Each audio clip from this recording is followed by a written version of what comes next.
What's up, Madden Men of the People? ZFarls here with Week 15 Team of the Week. The list is looking pretty strong. Also, legend reviews coming up. My boy Ochocinco and John Randle.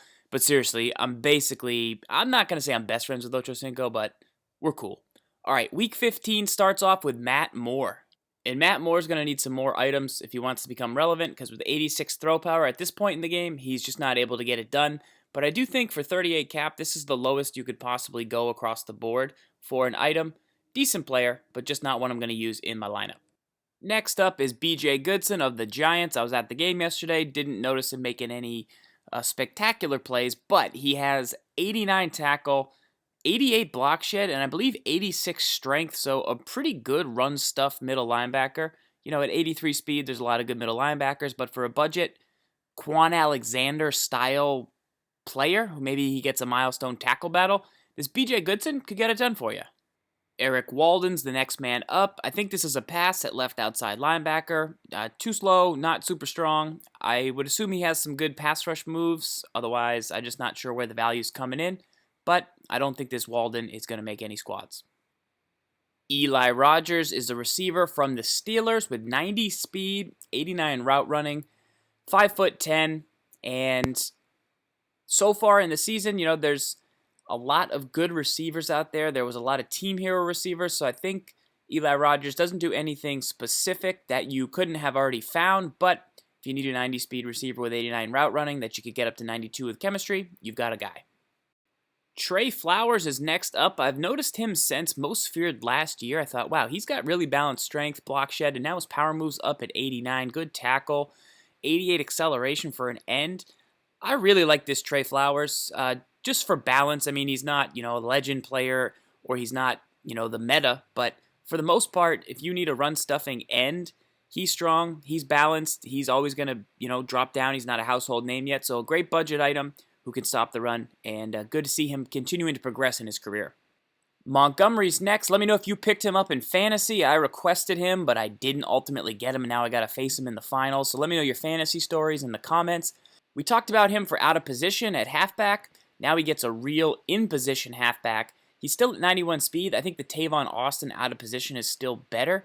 And I want to see his elusive up at 90 in the future. So I think his acceleration will get up to potentially, if he goes for another one in the playoffs, maybe 92, 95 with 90 elusive, that's when I would then strike on the Montgomery because I think you can get this value from the Team of the Week McCoy depending on where his price settles at. Alexander's super interesting, and I like him as a run stuff guy, but as far as the meta goes, and I think the reason you guys, check out these reviews each week is I think you're better off trying to save up and get the Tamba Hali, who does the same thing and gives your whole team +2 play rec, so that you can get those players up above 90, and he's going to do similar in strength and block shed, and plus an outside linebacker with 80 speed, you can't really cross man because he's too slow, so therefore I like this Alexander in a vacuum, but I think the Hali is better.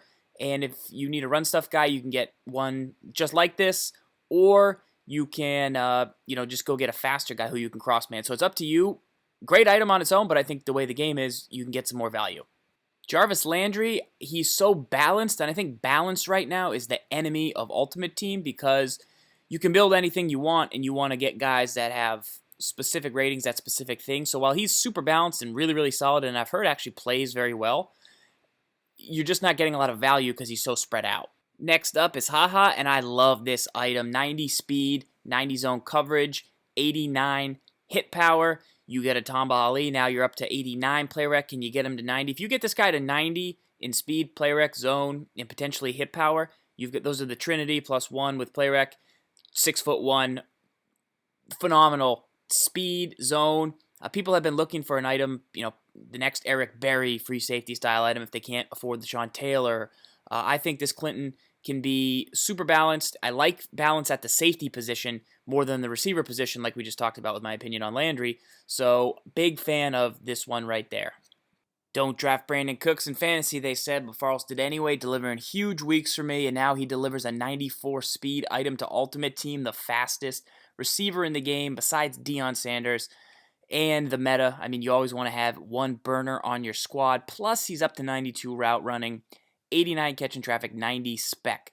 So, you want to pair him, if you can, with DeAndre Hopkins. He doesn't have playmaker at this time, so that's a little bit of a downgrade. as his 93 speed version has playmaker. But, you always kind of want to keep up with the fastest guy in the game. Now, his price, it's only one extra speed, so I don't know if you can pay. I'm trying to think of a cost, maybe more than 150. I can't pay more than 200 for that without playmaker.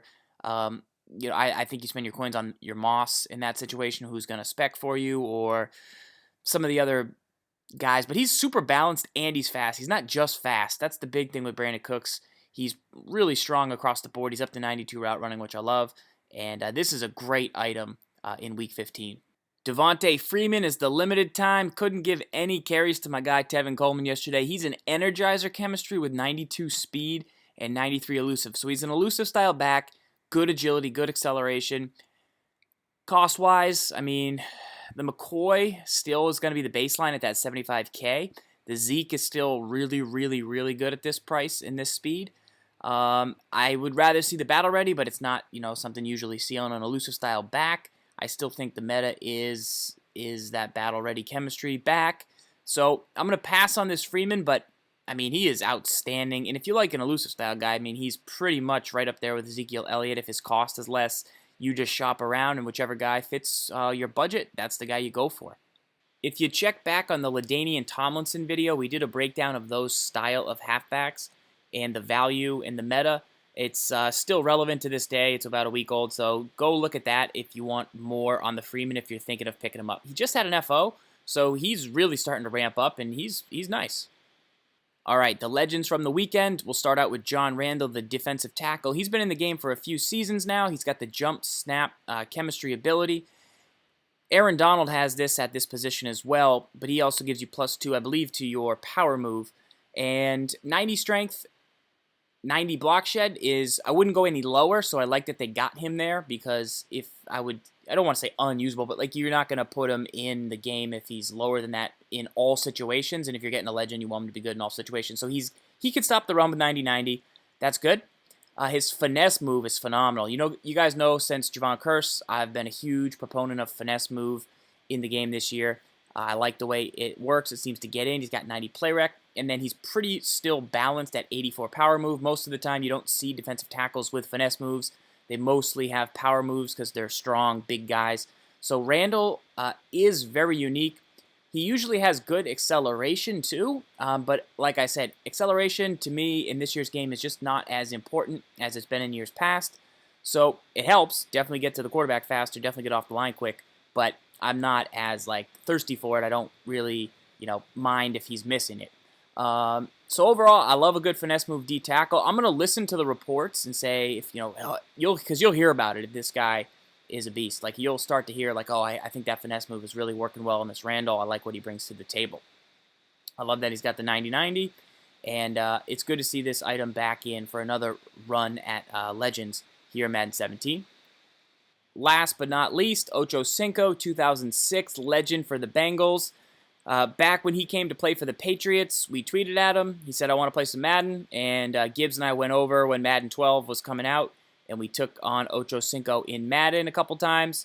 A lot of fun to play against him. So 91 speed, playmaker, ability, chemistry, which we're starting to become really big fans of. 93 route running, which my question with that is if I put Ochocinco in the slot and he has 93 route running and I have Randy Moss with the double route running and another receiver with the double route running, is that going to give me +3 route running to get him to 96? Because I want to see Ochocinco at 96, but I don't want to not start him because then I'll lose the playmaker ability chemistry because he has the deep threat. So that's the question I have about it. I haven't been able to look at the actual math myself, but he's got 93 spec, 88 catch in traffic. He's a very well-rounded talent. 91 speed is solid, and it's really up to you if he fits into your budget or if he fits into your style. For cost, if I had to throw a quick round number out there, I'm looking at $250K. There's really good balance on this item, but we've said, balance is potentially, sometimes good, sometimes it's bad. You got a guy like Moss, who's a pure spec guy. You've got other guys, Marvin Harrison, pure route runner. You've got Tim Brown, pretty much a catch and traffic guy, all within the 90 speed, route running, spec, all within that area. It just matters about the ability chemistry. I do think Ochocinco has the best one, and all about which you fancy. So if you can get this guy to 96 and you like to use playmaker, I think that 250K, I could see you going up a little bit more for him. But that pretty much does it for Team of the Week 15 and Legends. Let me know how you guys are enjoying Ultimate Freeze in the comments and your fantasy football stories from the weekend. Until next time, this is ZFarls saying lock up, hit that follow button, and we'll talk to you soon.